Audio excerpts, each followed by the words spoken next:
as far as DeFi goes, if I'm doing swaps or placing orders, that's where I'm going. I'm either going to go to Orca/Jupiter or Solape to actually place orders. For the most part, with my liquidity, I am happiest just staking it because my belief is in Sol. The Sol token is what I expect to outperform everything else that I hold. I would like to take my Sol and turn it into more Sol. So yeah, well, that is the core of my portfolio.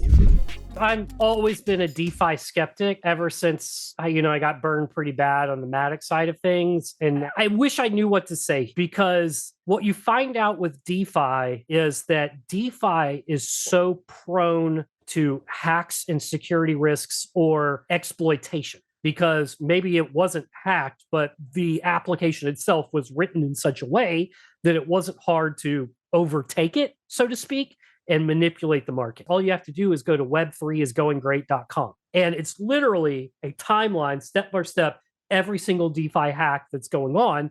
And it's like, you realize it doesn't stop. Like, it just goes back for years. And there's been hundreds of billions of dollars that have now been lost. So I don't typically trust DeFi because of exploitation and manipulation. That being said, there are certain pieces of DeFi that I'm just comfortable enough to get working with. I don't like things like impermanent loss. I like peg strategies or stable strategies because I've been burned by those too. I've been burned by impermanent loss. It only takes getting burned by impermanent loss one time. And then it becomes permanent.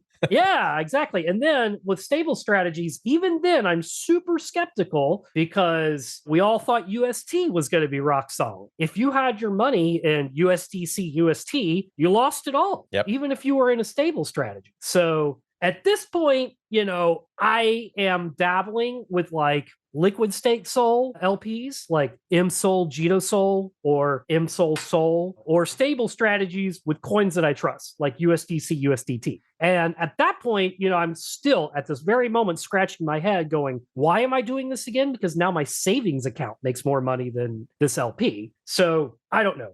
I don't touch leverage at all. Never have, never will. Don't touch lending. I just did the degen stuff, and I'm not going to do the degen stuff anymore. I would rather just have assets on chain that are not going apeshit. Yeah, I think that's some wise words. It's about simplicity as well, right? So yes, I think we saw an explosion of all of these DeFi things, but there's not really that many. Like, I think at Step, we in the last 6 months, we probably removed maybe 3 or 4 different integrations that don't exist anymore or bloating up the code base. So yeah, these things come and go. I think the things which stick around though, like fundamentally, a DEX, I think, is an important thing. Yep. So the ability to swap one asset to another, it's not going to Binance.com and trusting their database and then some guy sitting there one night and then FTX, hey, here's a good example, right? So like if you're just trading one coin to another, it should be all automated. It should be on chain. And I think like 1000%.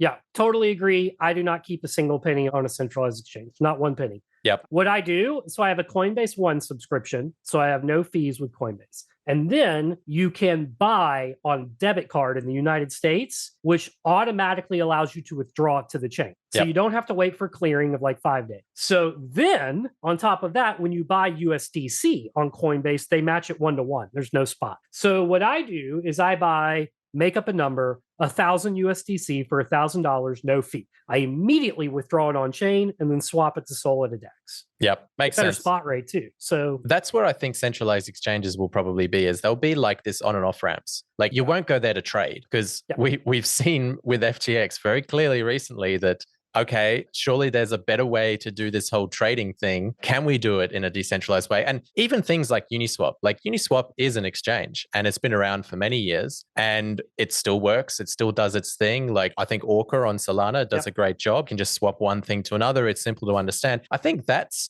clearly a use case which makes sense, which people want. And I'm a big fan, as far as DeFi goes, I'm a big fan of Orca and I'm a big fan of Solape, which is built on top of the new open book. If I'm doing swaps or placing orders, that's where I'm going. I'm either going to go to Orca/Jupiter or Solape to actually place orders. And if I'm participating in DeFi and liquidity providing, I'm exclusively going to Orca through Kamina. That's the only, and that is literally the only place that I'm touching DeFi. For the most part, with my liquidity, I am happiest just staking it because Makes my belief sense. is in Sol. The Sol token is what I expect to outperform everything else that I hold. I would like to take my Sol and turn it into more Sol. So Yeah. like Well, that is the core of my portfolio. there's the thesis there on what do they call it? Fat protocol thesis or whatever they say, where it's the value of an ecosystem accrues to the L1, or does it accrue to the apps on it? And I think regardless, let's say Solana is successful in doing all of these other things, whether it's NFTs or payments or DeFi or whatever. Well, I mean, they're all using the underlying blockchain, right? That should be your base case for, assessing things against each other. That's why I think the best way to assess coins is against their base layer. So all Sol coins should be assessed against Sol. All Ethereum coins should be assessed against Ethereum. And I think that just makes way more sense than introducing some third-party random coin called USD or whatever it might be. Like, if you're not outperforming the base layer, then what are you doing? And if you are outperforming the base layer, well, that's really interesting information. That what's happening here that is making then what are you doing? Yeah.